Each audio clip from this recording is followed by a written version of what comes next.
The lights in the grand ballroom were dimmed to a warm golden glow, and laughter hummed in the air like electricity.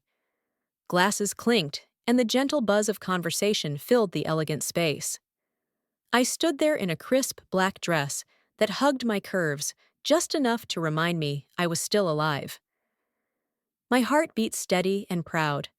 Tonight was supposed to be my night, my chance to stand tall in front of my family, my friends, and my business partners. I cleared my throat and stepped up to the microphone, feeling the reassuring weight of the silver pendant at my neck. It was my mother's, and I liked to think it carried a bit of her fire. I took a deep breath and let my gaze sweep across the room, some faces smiling, others polite, but most of them waiting for me to speak. Thank you all for being here tonight. I began, my voice clear and confident.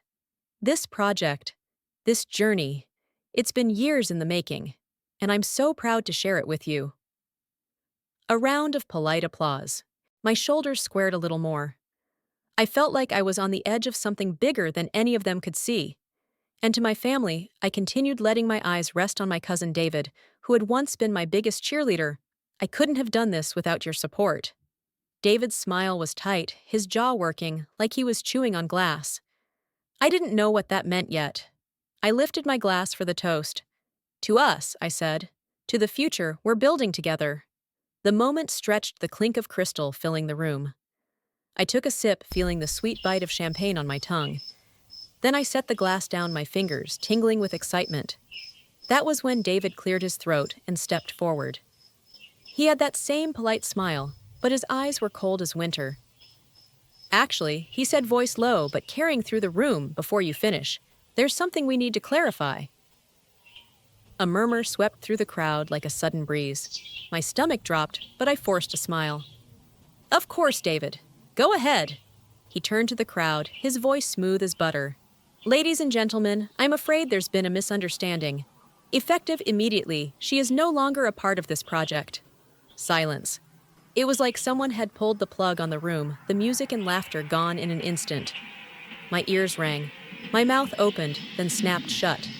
David kept talking, calm and deliberate. It's been decided by the board. We're grateful for her contributions, but the direction has changed. We wish her the best. I could feel every eye on me, some wide with shock, some squinting with curiosity, some avoiding me altogether. My palms went cold. I wanted to scream, to demand an explanation, to fight, but something in me clicked instead. I didn't say a word. I didn't let the tears that burned in my eyes spill. I just smiled. It was a small smile, almost too small to notice, but it was there. I stepped away from the microphone, my heels clicking on the polished floor, and I walked slowly down the steps. The quiet was deafening. My mother's pendant felt like ice against my skin. As I moved through the crowd, I could hear the whispers, tiny daggers slicing through the silence. Did you know I thought she was in charge? What happened? I didn't stop to answer. I didn't owe them anything. I reached the hallway, the door closing softly behind me. My breath came fast, but I refused to let it show. My hands curled into fists at my sides. For a moment, I leaned against the wall, feeling the cool wood against my back. My mind raced. How long had they been planning this? Was it just David, or was it everyone? My father's voice echoed in my head. He'd always warned me that family loyalty was a fragile thing. I let out a slow breath and straightened my spine. If they thought this was the end of me, they were wrong. Dead wrong. I pulled out my phone, my fingers steady, even as my heart hammered. There were emails to send, calls to make. But not tonight. Tonight, I needed to gather myself to remember who I was before any of them tried to decide for me. A sound made me turn. It was Sarah, my oldest friend, slipping out of the ballroom with worry in her eyes. Are you okay? She whispered. I managed another small smile. I will be, I said. I just need to think. They blindsided you, she said, her voice fierce with anger. I can't believe they did this in front of everyone. I shrugged. They wanted a show. I guess I gave them one. But what are you going to do now? She asked, her voice soft. I looked past her into the darkness of the empty hallway that stretched out like a promise. I don't know yet, I said, my voice low but certain. But I'm not done. If they didn't want me in their plans, I'll make my own. Sarah's eyes brightened with something that looked like relief, and she squeezed my arm. You're stronger than any of them. I watched as she slipped back into the ballroom, leaving me alone in the silence. For a moment, I let the weight of it settle over me, let the sting of betrayal sink in. Then I pushed away from the wall and started down the hallway. My heels clicked in the silence, steady and sure. My head was held high, and in that moment, I realized something simple but profound. They might have cut me out of their plans, but they couldn't cut me out of my own story.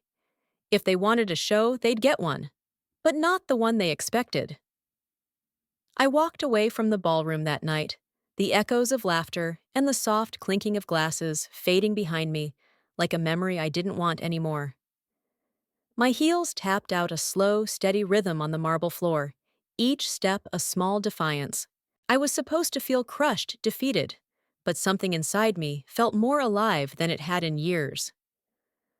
Outside, the night air was cold and bracing, a sharp slap that woke me up even more. I paused at the edge of the garden, the hedges trimmed into perfect shapes, the flowers glowing faintly in the moonlight. Everything was so carefully constructed, like the perfect image my family had tried to maintain. A beautiful mask over the rotting truth. I took a deep breath, filling my lungs with the crisp night air. My mind was spinning with questions. How long had they been planning this? Why did no one warn me? And most of all, what was I going to do next? My phone buzzed in my hand, a small light in the darkness. It was a message from my brother Nate. I'm sorry you had to find out that way. Let's talk tomorrow. I stared at the screen, my jaw tightening.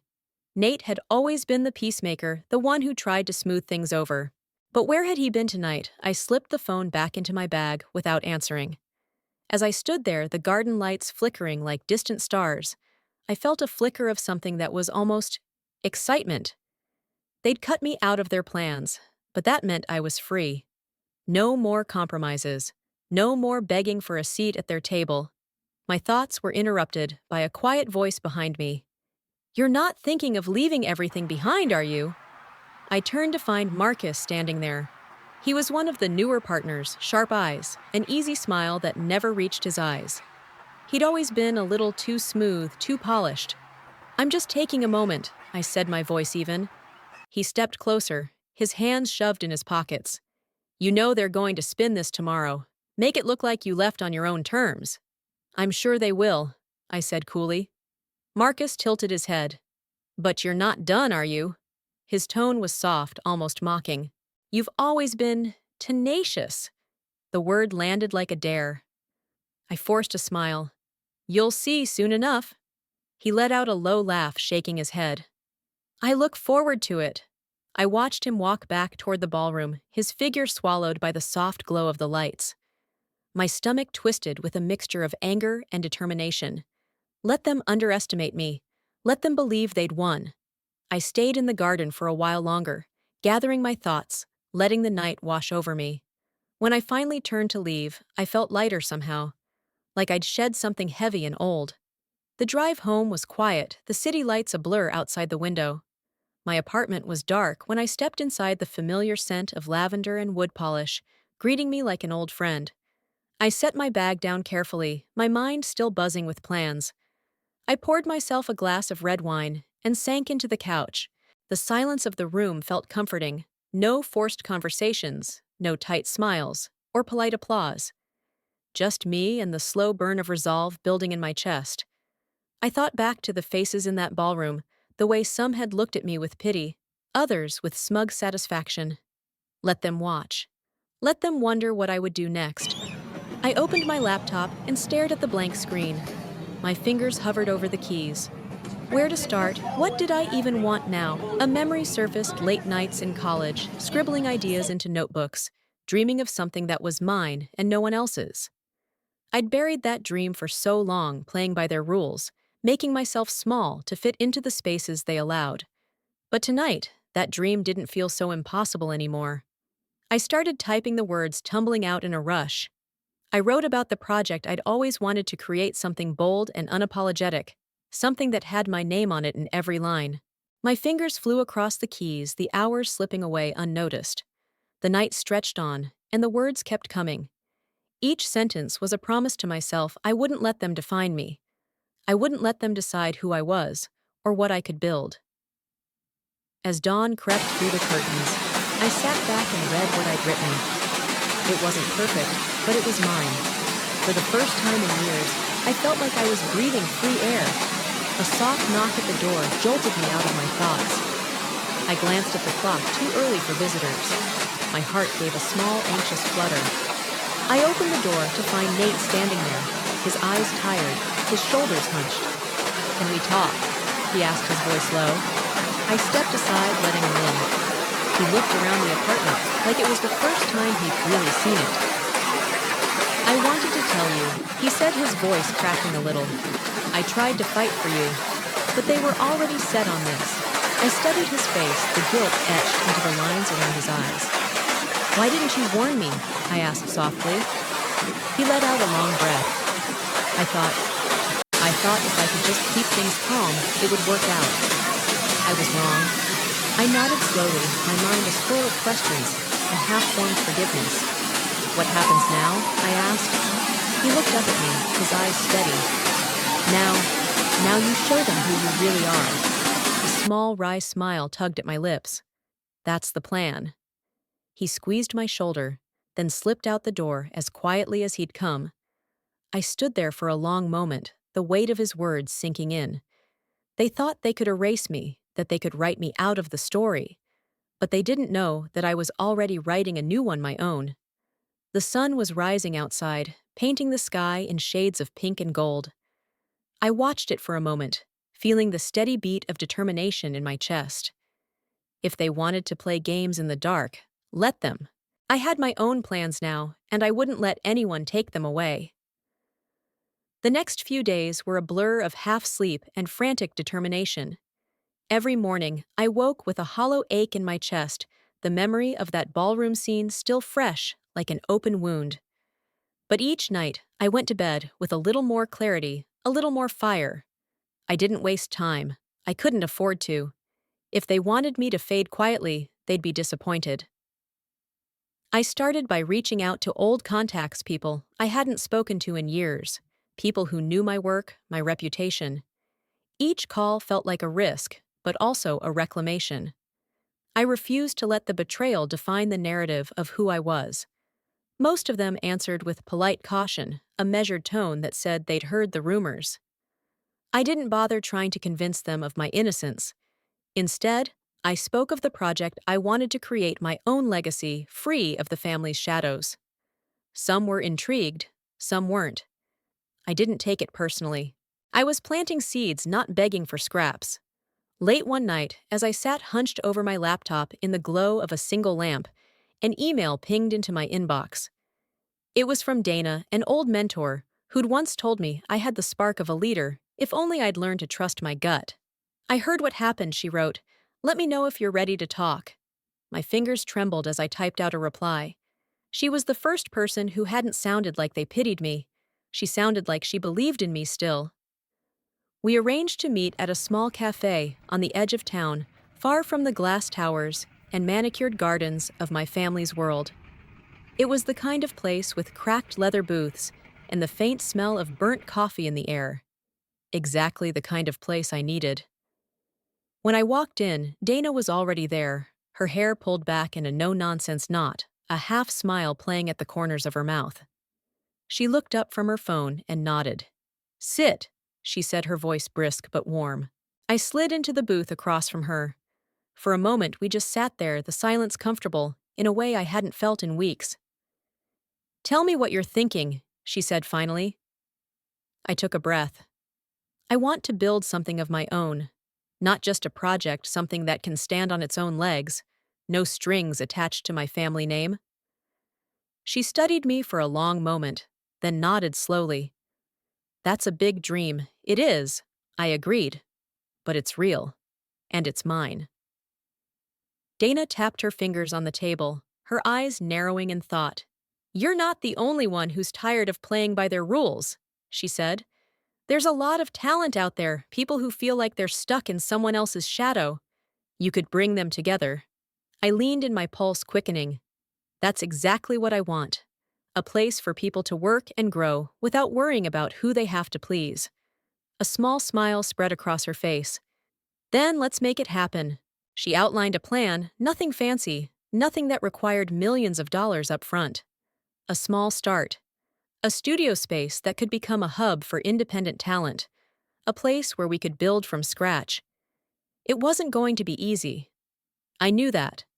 But for the first time in weeks, I felt like the weight was lifting off my shoulders.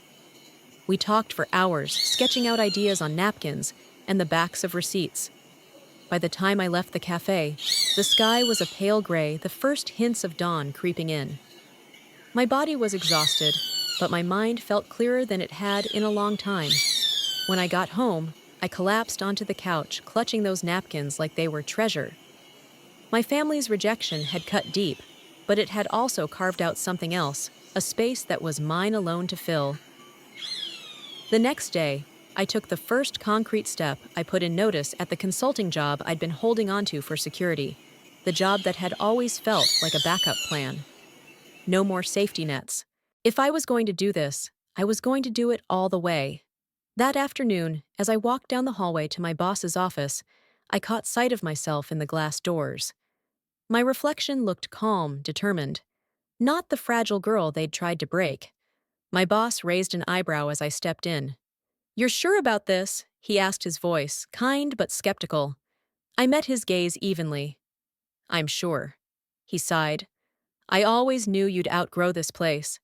There was no malice in his words, just a quiet acceptance. "Good luck." I walked out of that office, feeling like I'd just shrugged off a skin that had never really fit me.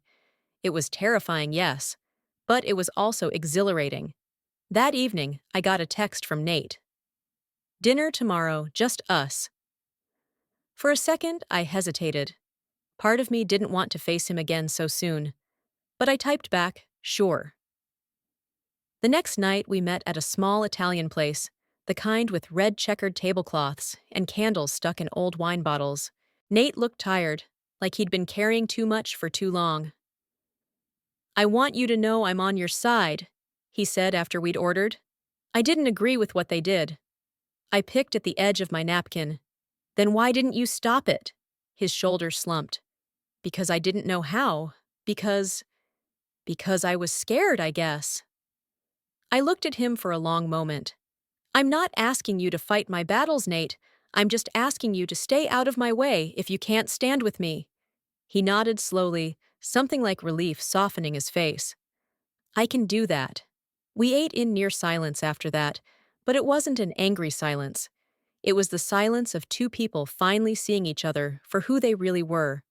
When I got home that night, I felt both drained and alive. My world had been upended, but in the wreckage, I was starting to see the outline of something new.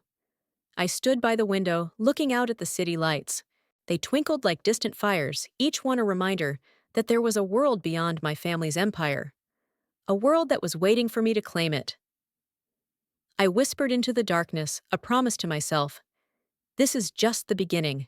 I woke up the next morning with a sense of purpose that felt as fragile as it was fierce. Sunlight streamed through the window, warm and almost comforting, but it did nothing to quiet the storm in my head. Today was the day I'd meet with Dana again to look at the studio space she'd found. It wasn't much, just an old warehouse on the edge of the city, but it was a start, and that was all I needed. I dressed carefully, choosing a simple black blazer and jeans. Nothing flashy, nothing that said I was trying to prove something. I wanted to walk in there as myself, not as the echo of what they'd tried to make me be. As I locked the door behind me, I paused for a moment, letting my fingers rest on the worn brass knob. This apartment had become my safe haven, my small, quiet rebellion against the world that wanted to keep me in a box. But now it was time to push beyond these walls, to step fully into the fight. Dana was waiting when I arrived at the warehouse. She wore a dark coat that billowed around her like a cape in the chilly morning breeze. She grinned as she saw me, her eyes bright. "You ready to see what freedom looks like?" she teased. I smiled back, but my stomach fluttered with nerves. "Let's do it." The warehouse was nothing like the gleaming offices I'd spent years in. The walls were rough brick, the floor cracked concrete. There was a smell of old dust and possibility. Sunlight filtered through the high windows, catching motes of dust that danced in the air like tiny stars. Dana walked beside me, her voice low and thoughtful. "It needs work, obviously, but the bones are good. You can build something real here, no boardrooms, no committees. Just you and the people you choose." I ran my hand along the brick wall, feeling the cool roughness under my fingers. "It's perfect," I said quietly. She gave me a look, half challenging, half encouraging. "Then let's make it yours." We spent the morning sketching out ideas on scraps of paper. My head spun with plans, paint colors, furniture, how to bring light into the dark corners. It was overwhelming and exhilarating all at once. But just as we were wrapping up, my phone buzzed with a call I didn't expect. The name on the screen made my stomach twist. David. For a moment, I considered ignoring it. But I knew better. If he was calling, it meant he had something to say, and I needed to hear it. "Hello," I said, my voice carefully neutral. "Where are you?" he asked, his tone clipped. I glanced at Dana, who gave me a nod, and walked to the other end of the warehouse, giving me space. "I'm out," I said simply. "I heard you're making plans," he said. "Starting something new." My heart pounded. "I am." There was a pause, and then his voice dropped lower, almost gentle. "I'm warning you, this is going to get messy. You don't want to make this harder than it has to be." I felt a flash of anger, hot and sudden. "You already made it hard, David. You cut me out. I'm just doing what I have to do now." His sigh crackled through the line. "Don't be stubborn. Come back. We can work something out." I closed my eyes, feeling the weight of the moment. "No," I said, finally, my voice firm. "I'm not coming back, and I'm not afraid of messy." He was silent for a long beat. "Then you're on your own." "I always was," I said, and hung up. I turned to find Dana watching me, her expression unreadable. "Well?" she asked. I let out a long breath. "He says they're going to make this messy." A slow smile spread across her face. "Then let them. We're ready." In that moment, I realized something important. I wasn't just building a new project, I was reclaiming my voice, my space in the world, and I wasn't going to let anyone take that from me. We spent the rest of the day in a flurry of plans, calling contractors, reaching out to people who might want to be part of this new venture. I felt like I was breathing fire each step forward, burning away the fear that had kept me small for so long. But that night, as I sat alone in my apartment, the weight of it all settled on my shoulders. Starting over wasn't just an act of defiance, it was a promise I'd made to myself. And promises had a price. I thought about the friends who'd stopped calling, the family members who now saw me as a threat instead of an ally. It hurt more than I wanted to admit, but I refused to let that hurt turn into regret. I poured a glass of whiskey and sat by the window, the city spread out below me in a glittering tapestry of light. Somewhere out there, they were already telling their version of the story, painting me as reckless, ungrateful, impossible. Let them. I watched the lights and let the whiskey burn a path down my throat. In the quiet, I made another promise: I wouldn't just survive this. I would thrive. The next day, I met with Dana again, this time in a small diner over greasy eggs and burnt coffee. She was scribbling notes in a battered notebook, her energy infectious. "You need to think about branding," she said. "A name, a look, something that says this isn't just a project, it's a movement." I chewed my lip, thinking, "I don't want it to be about me," I said. "It needs to be about everyone who's ever been told they weren't enough." She nodded. "Then let's find something that says that, something bold." We spent hours throwing out ideas, names, logos, colors. Each suggestion felt like another step away from the past, another layer of armor against the doubt that still tried to creep in. By the time I left the diner, I felt lighter, like I was finally seeing the shape of my future. It wasn't perfect, but it was real, and it was mine. Back at the warehouse, I stood in the doorway, the smell of fresh paint and old brick filling my senses. I could almost see it, what it would become. A place of creation, of community. a place where no one would ever be told they didn't belong. As the sun dipped below the horizon, I whispered into the empty space a vow that felt like a prayer. This is just the beginning. The warehouse became my second home in the days that followed. Each morning, I pushed open the heavy steel door and stepped into the echoing space, feeling the chill of the concrete floor seep into my bones. The place was still rough, no fancy offices, no polished glass. But to me, it was a blank canvas, waiting for the first brushstrokes of something real. Dana was always there before me, her sleeves rolled up, her hair pulled back in a practical knot. She thrived on this chaos, on the possibility of what we could create. Every morning, she'd greet me with a fresh cup of coffee and a new idea scribbled on a napkin. "You think we can get that contractor to take another look at the plumbing?" she asked one morning, a glint of mischief in her eyes. "I'm not above bribing him with homemade muffins." I laughed, shaking my head. "We'll figure it out," I said, though I wasn't entirely sure how. But that was the thing about building something from scratch. You learned to live with uncertainty. You learned to trust that if you kept moving, the ground would find you. We spent hours scraping paint, pulling down old shelves, and sketching out how we wanted the space to flow.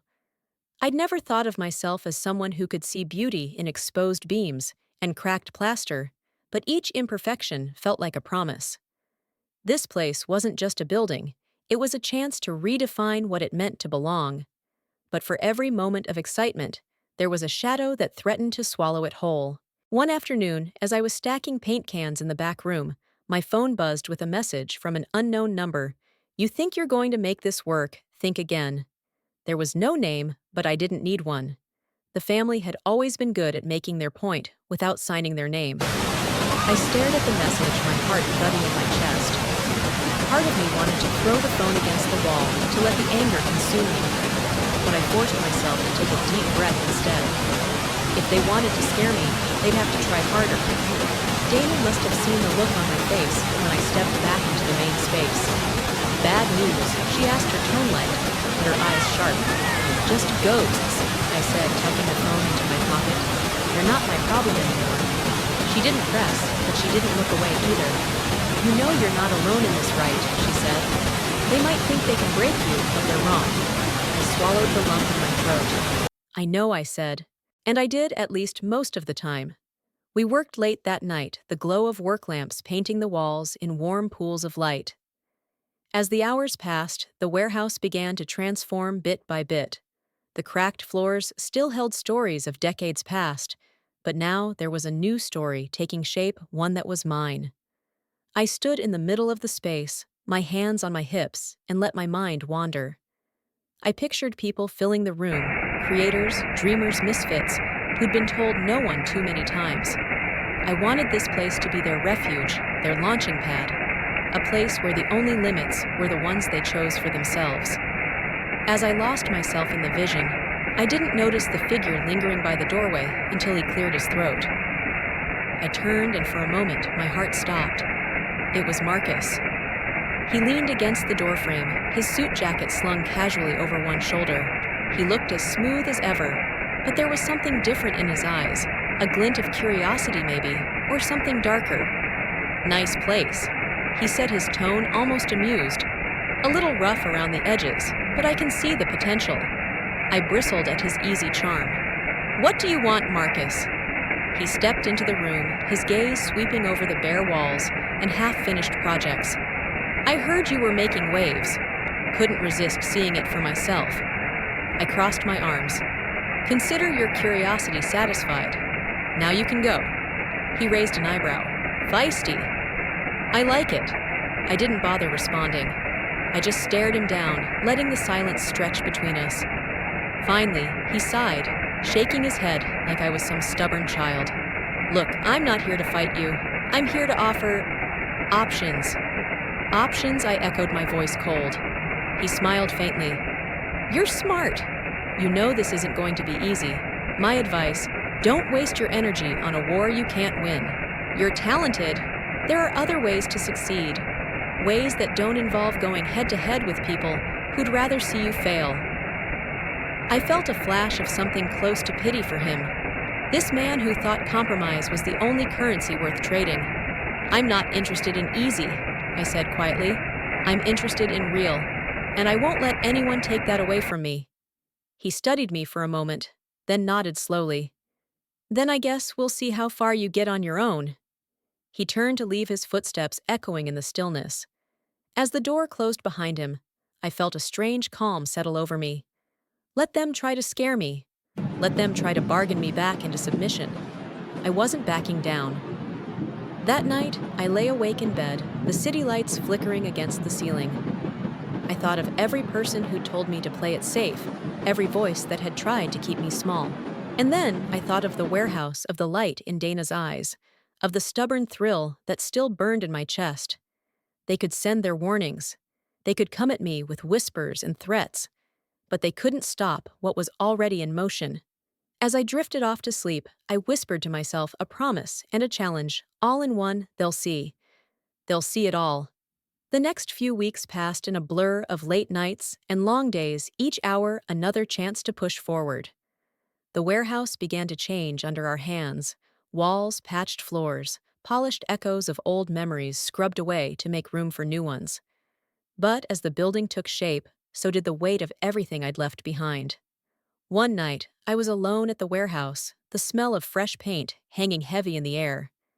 I'd stayed late to finish sanding the last section of the main floor, wanting it perfect for the contractors coming in the morning. My shoulders ached, and my hands were rough with splinters, but there was something grounding in the work, something that reminded me I was capable of more than they'd ever let me believe. I stepped back to admire the gleaming floor, my chest swelling with quiet pride. It wasn't much yet, but it was mine. Every inch of it. The sound of my phone buzzing broke the moment. I wiped my hands on my jeans and picked it up. A single text message glowed on the screen. You're in over your head. No name, no context, just another warning. My pulse skipped, but I forced myself to breathe. They'd underestimated me once. They wouldn't get the chance again. I set the phone down and turned off the work lights, the warehouse plunging into shadows. Outside, the city lights blurred against the dark sky, a reminder that the world was still spinning, still alive. As I locked up and stepped out into the cold night air, I felt the pull of exhaustion in every bone. But beneath it, there was a steady beat of determination, a promise to myself I wouldn't break. The next morning, I met Dana at a tiny coffee shop around the corner. She was already there, a cup of steaming coffee in one hand and her phone in the other, her eyes flicking up as I slid into the seat across from her. "You look like hell," she said lightly, though her eyes were soft with concern. I let out a laugh, the sound low and a little bitter. "It's been a long week." She pushed a muffin across the table. "Eat! You'll need your strength." I took a bite, the sweet taste a small comfort. "We're close, Dana. I can feel it. But they're not going to let me do this quietly." She nodded, her expression hardening. "Let them try. This is bigger than them now." We spent the next hour finalizing details, permits, schedules, how to handle the press when the time came. Every plan we made felt like another brick in the wall I was building around my future. But as we talked, a part of me couldn't shake the memory of that text, the fear it had tried to plant in my chest. I knew better than to let it take root, but it lingered like a shadow at the edge of my thoughts. That afternoon, I headed back to the warehouse to meet with the contractors. They were gruff, practical men with weathered hands and tired eyes, but they listened as I walked them through my vision. I showed them the sketches Dana and I had made, the colors we'd chosen, the way the light would hit the walls in the afternoon. For a moment, they looked at me with something like respect, like maybe I wasn't just some girl chasing a dream, but someone who could actually pull it off. After they left, I stood in the empty space, the quiet humming around me like a promise. I closed my eyes and pictured it filled with people, laughter, music, the hum of creativity, a place where no one would ever be told they didn't belong. But just as quickly, another image pushed in David's face, calm and certain, telling me I was in over my head. And Marcus, with that smooth smile that said he'd seen it all before. I clenched my fists, forcing the thoughts away. This wasn't about them. This was about me and what I was willing to fight for. That night, I lay in bed staring at the ceiling sleep, just out of reach. My mind was a tangle of plans and fears, the weight of everything I'd risked pressing down on me. I thought of the family dinners, where I'd learned to keep my head down to smile, even when I was dying inside. I thought of the nights I'd spent alone in my room, sketching out ideas I never thought I'd be allowed to share. And I thought of the warehouse, the way it smelled of paint and possibility, the way it felt like the first true thing I'd ever owned. I didn't know how this would end, but I knew I wasn't going to let anyone else write the ending for me. The next day, I woke to a knock on my door. I stumbled out of bed, heart pounding, and pulled the door open to find Nate standing there.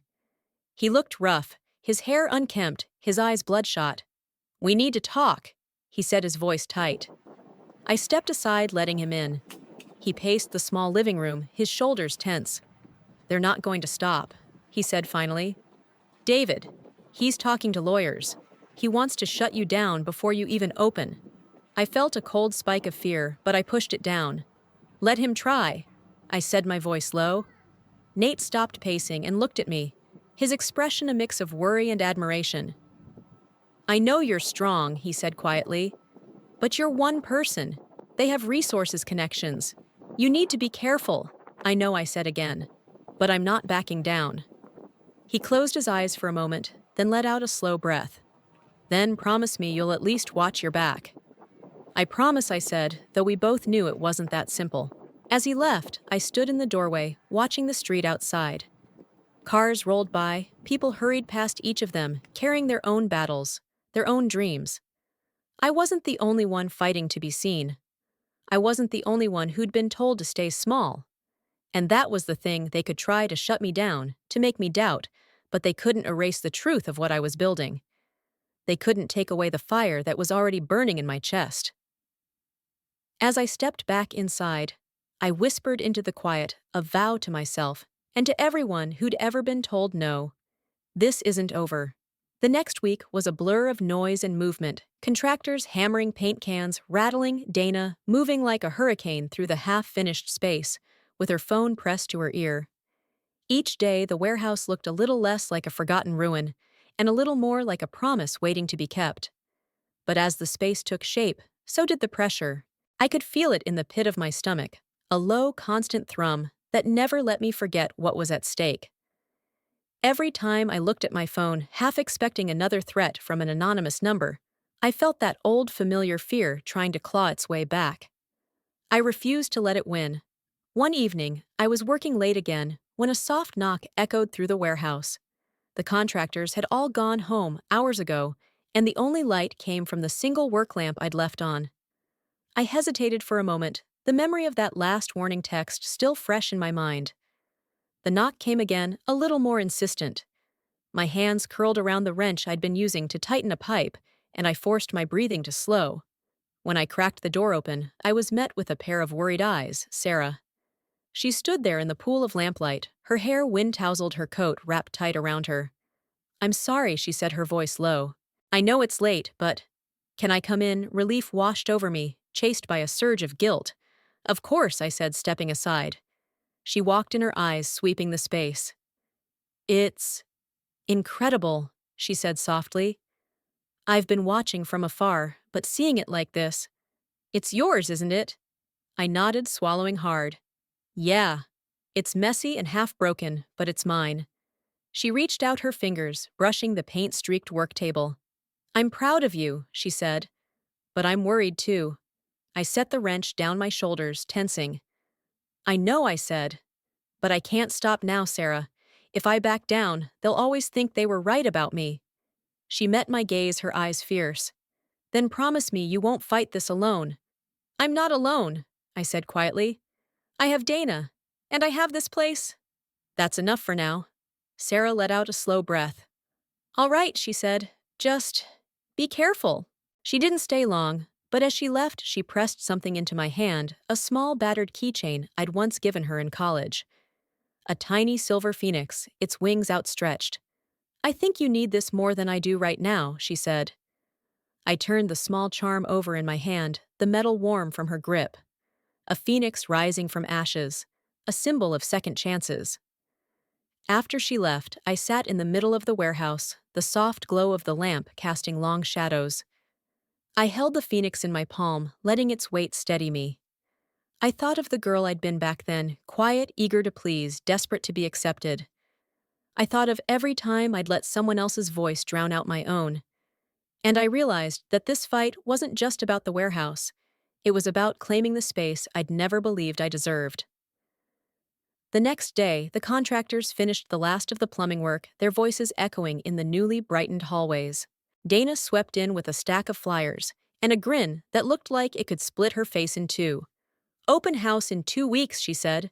"We're going to show this city what you're made of." My stomach flipped at the thought, 2 weeks, to turn this dusty shell into a beacon. 2 weeks to prove to everyone, including myself, that this was real. That night, I lay awake again, the warehouse plans spread out on the coffee table in front of me. My phone buzzed with a text from Nate. "They're calling in favors. I don't know exactly what, but be ready." I stared at the message, my mind a swirl of worry and anger. They'd underestimated me before, but I knew better now. I wouldn't let them corner me again. I spent the next day in a blur of phone calls and meetings, lining up artists, making lists of the supplies we'd need to finish the job. Dana and I worked side by side, our sleeves rolled up, paint smudged on our faces, determination in every brushstroke. But beneath the laughter and plans, the tension never left. It hummed in my chest like a second heartbeat, a constant reminder that this wasn't just about a building, it was about everything I'd been told I couldn't have. One evening, as we packed up for the night, Dana caught my arm. "You need to take a night off," she said, her tone firm. "You're burning the candle at both ends." I started to protest, but she shook her head. "No arguments. Go home. Eat something that isn't instant noodles. Sleep." I managed a small smile. "All right," I said. One night. But as I walked home through the quiet streets, the warehouse keys heavy in my pocket, I felt the old ghosts stirring again, doubt, fear, that voice in my head that still whispered, "What if you're not enough?" I shoved the thought away, focusing instead on the steady rhythm of my steps, the feel of the cool night air against my skin. When I got home, I collapsed onto the couch, exhaustion and adrenaline warring in my veins. I closed my eyes and let the sounds of the city outside lull me into something like peace. And then my phone buzzed again. Another message, this one more, pointed, "You're playing with fire. Don't get burned." I stared at the words, a surge of anger burning through the fear.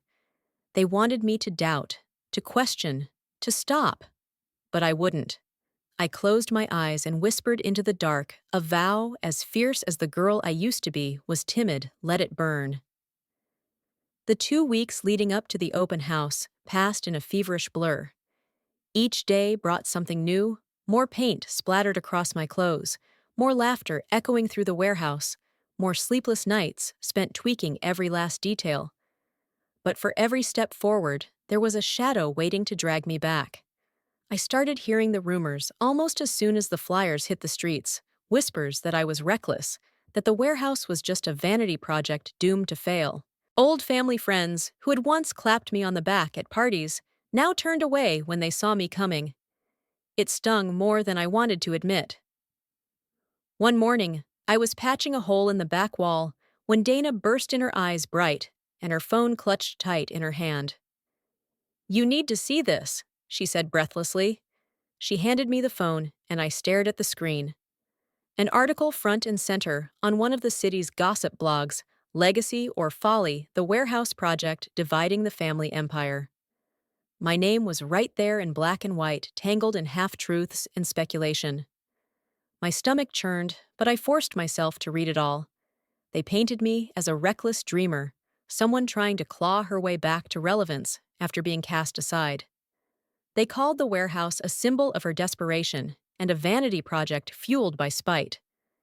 I felt the words like tiny cuts, but when I looked up at Dana, her eyes were calm and steady. "Let them talk," she said. "They're scared because they can't control you anymore." I swallowed hard, setting the phone down. "It's not going to stop me," I said, though my voice shook just a little. "I know," she said, and her hand on my arm was as steady as the promise in her voice. Now let's show them what they're really afraid of.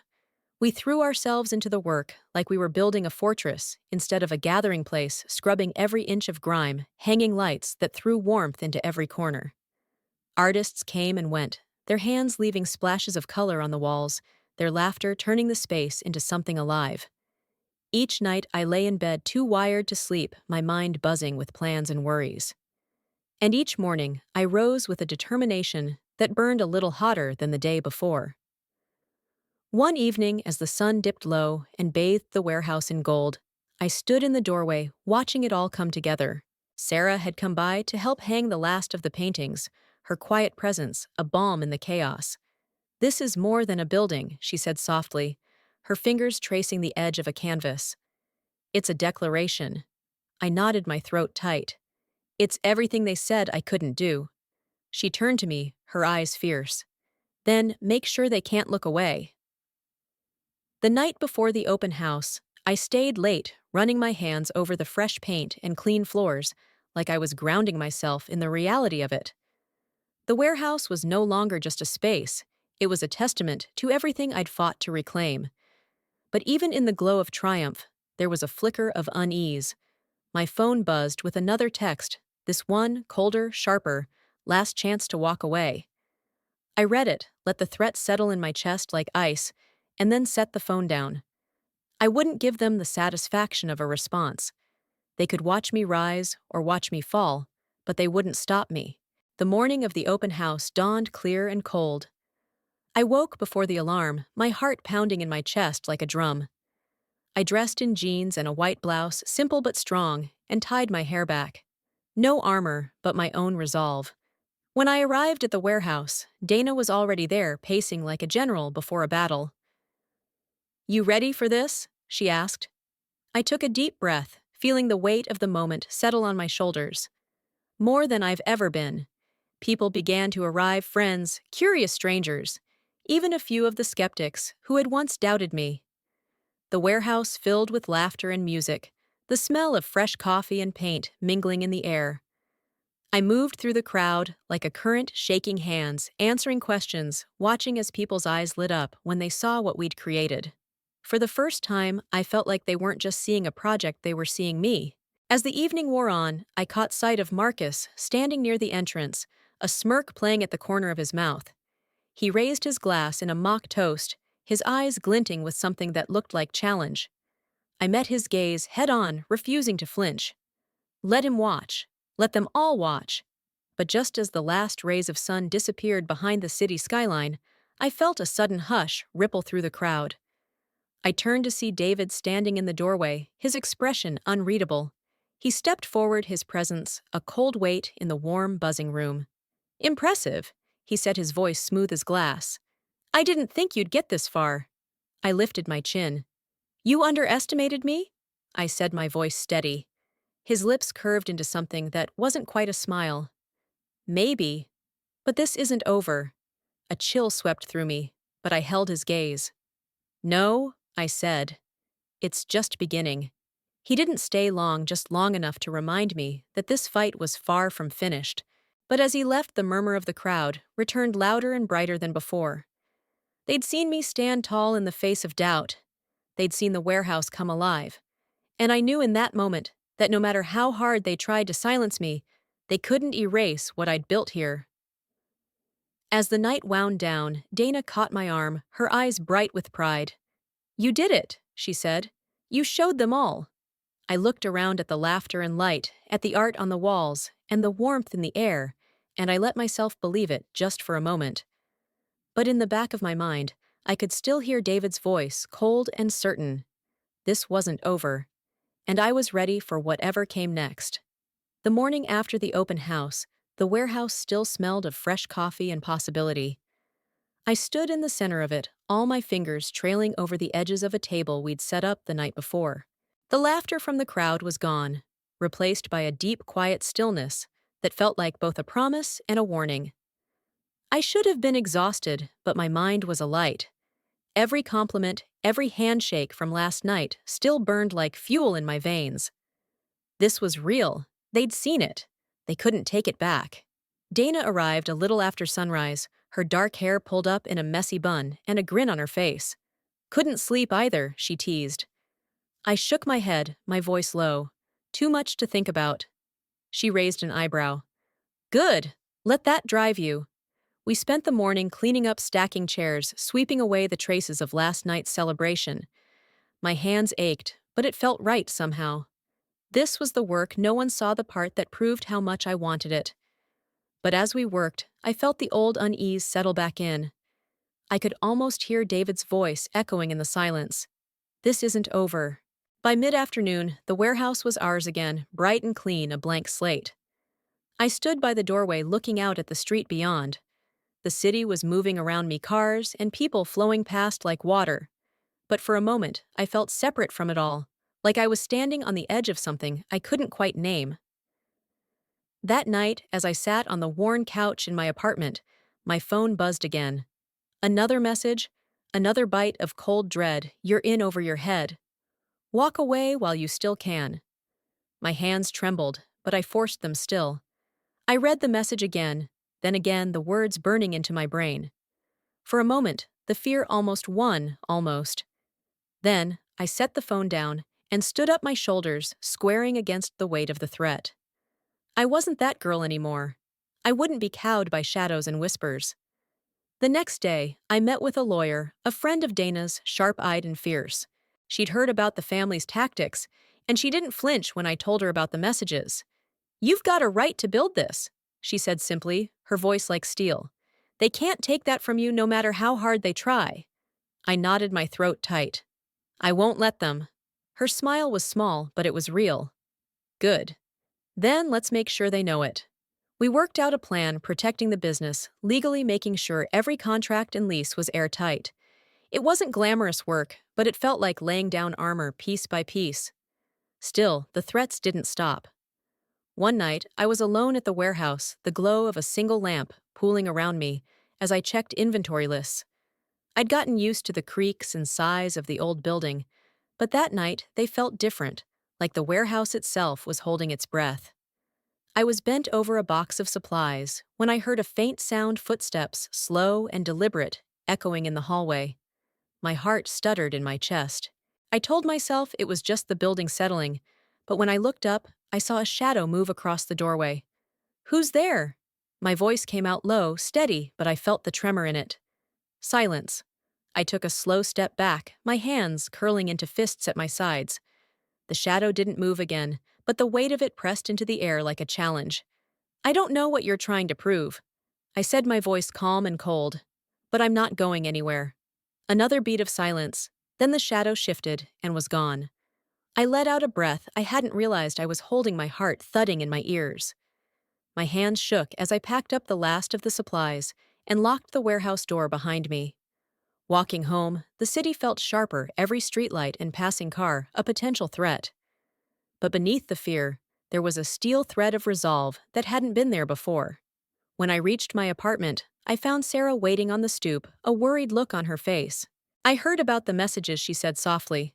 I don't like this, not one bit. I let out a shaky breath. I don't either, I admitted.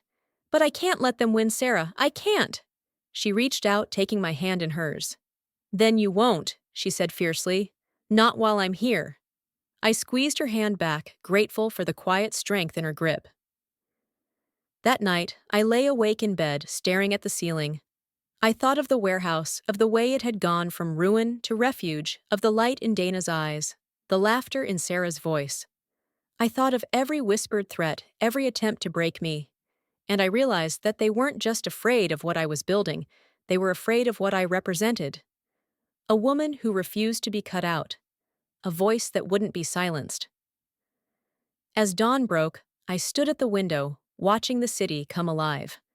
My reflection looked back at me in the glass, tired, yes, but unbroken. I pressed a hand to the cold windowpane, the city lights blurring into a promise. Let them come, I whispered. I'm ready. The days after that felt like living on the edge of a blade. Every phone call, every footstep behind me, every flicker of shadow felt like a test I refused to fail. But even as the tension pressed in, the warehouse kept growing, Walls painted lights, strung up laughter, echoing through the open space as more artists and dreamers found their way inside. It was messy, chaotic, and it was alive. A testament to everything they said I couldn't do. Dana had become my rock through it all. She was always there, a steady presence in the chaos, her eyes bright with quiet fury, every time a new rumor or threat reached our ears. One afternoon, as we stood in the middle of the warehouse, paint still drying on the walls around us, she turned to me, her expression fierce. "They're rattled," she said. "That's why they're pushing so hard. They're scared of what this place means." I swallowed hard, my throat tight. "And what does it mean?" She smiled, just a flicker of teeth and fire. "It means you're not theirs anymore. And they can't stand it." Her words settled in my chest like a stone, steady and grounding. For so long, I'd thought I needed their approval, needed to be seen by them to matter. But standing in the glow of everything we'd built, I knew that was over. I was done asking permission. That night, I went home to find an envelope slipped under my door. My name was scrawled across the front in neat, cold letters. My stomach flipped as I picked it up, the weight of it heavy in my hands. Inside was a single sheet of paper, a cease and desist letter threatening legal action if I didn't shut the warehouse down. The words were sharp, clinical, dripping, with the kind of authority they'd always wielded like a knife. I sat down hard on the couch, the letter crackling in my hands.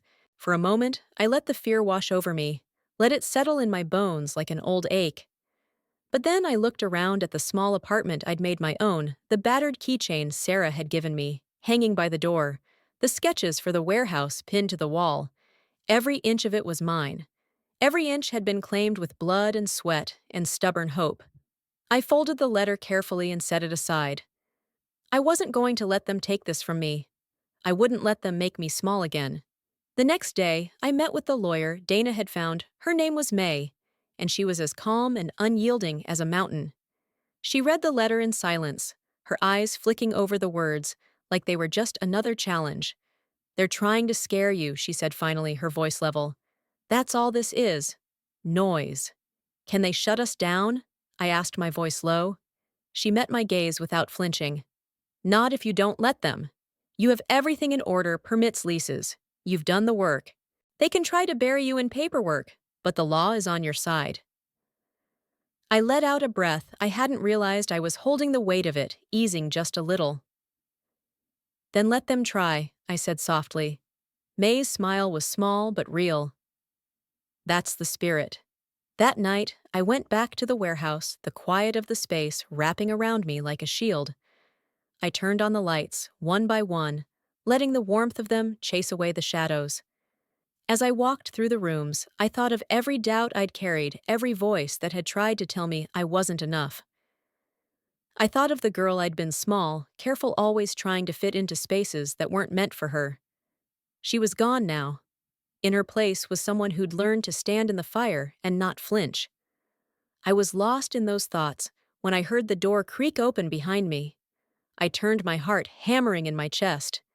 David stood there, framed in the doorway. His suit was immaculate, his expression calm, but his eyes were cold. "Why are you here?" I asked, my voice steady. He stepped inside his shoes, silent on the polished floor. "I wanted to see it for myself," he said softly. "To see what you've built." I crossed my arms, holding his gaze. "It's not yours to see anymore." He tilted his head, studying me like I was something he couldn't quite figure out. "You've always been so stubborn," he said, almost like it was a compliment. "But this is more than I expected." I didn't answer. I didn't owe him that. He let out a sigh, his shoulders shifting. "You know this can't last. They won't let it." My jaw tightened. "Let them come. I'm not afraid." For a moment he was silent, his eyes narrowing just a fraction. Then he smiled, a small, cold curve of his lips. "We'll see." He turned and walked out the door, closing behind him with a soft click. The sound echoed in the quiet, but it didn't rattle me. Not anymore. I stood in the center of the warehouse, the light warm on my skin, and I felt the weight of everything settle around me. The threats, the doubt, the fear, they were real. But so was this. So was the strength I'd found in the fight. As I turned off the lights and locked the door behind me, I whispered into the dark a promise to myself, and to every voice that had ever tried to silence me: I will not be erased. The following days passed in a blur of tension and quiet resolve. The cease and desist letter became the talk of hushed phone calls and tight-lipped stares, but I refused to let it become a noose around my throat. Every hour in the warehouse was another declaration of who I was, of what I was building, no matter how hard they tried to tear it down. But the air felt heavier, like the city itself was holding its breath. Even Dana, always the calm in the storm, seemed more watchful. We worked side by side, her steady presence, an anchor I clung to. One evening, as we painted the final stretch of wall in a warm, soft gold, she paused and looked at me, her expression somber. "You know they're not going to stop," she said quietly. "They're going to push until you break." I held her gaze, my shoulders squaring. "Then let them push," I said. "I'm not breaking." She studied me for a moment, then nodded. "All right," she said, her voice low and sure. "Then let's finish this together." The next morning, the phone calls started. Thinly veiled threats from family friends, polite but sharp. A promise of lawsuits. A warning that investors were being pulled back. Each call was another crack at the walls I'd built, but each one only hardened my resolve. I started sleeping at the warehouse, the scent of fresh paint and sawdust like a shield around me. Sarah and Dana took turns staying late, keeping me company, keeping the ghosts at bay. One night, I woke to a pounding on the warehouse door. My heart leapt into my throat, but I forced my breathing to slow as I climbed down from the makeshift cot. I could see a figure in the shadows outside Marcus, his smirk gone, replaced by something harder. "You're making a mistake," he said through the glass, his voice low and urgent. "They're going to bury you in legal fees. They're going to ruin you." I met his gaze, the faint glow of the exit sign, painting my face in red. "Let them try," I said simply. He shook his head. "You're playing with fire?" I gave him a small, hard smile. "Then let it burn." And with that, I turned away, the weight of the decision settling around me like armor. The final day arrived, the warehouse alive with anticipation. The city had taken notice. Reporters, artists, even those who'd once whispered behind my back, were coming to see what I'd made of the ruins. I stood at the entrance, the doors flung open, the warm glow of the lights spilling out onto the street. I wore black jeans and a white blouse, simple and strong, the Phoenix keychain Sarah had given me, glinting at my hip. Nate arrived just before the doors opened. He looked tired but proud, his eyes soft as he reached for my hand. "You did it," he said. I squeezed his fingers, a small wry smile tugging at my lips. "We're not done yet," I said. "But we're here."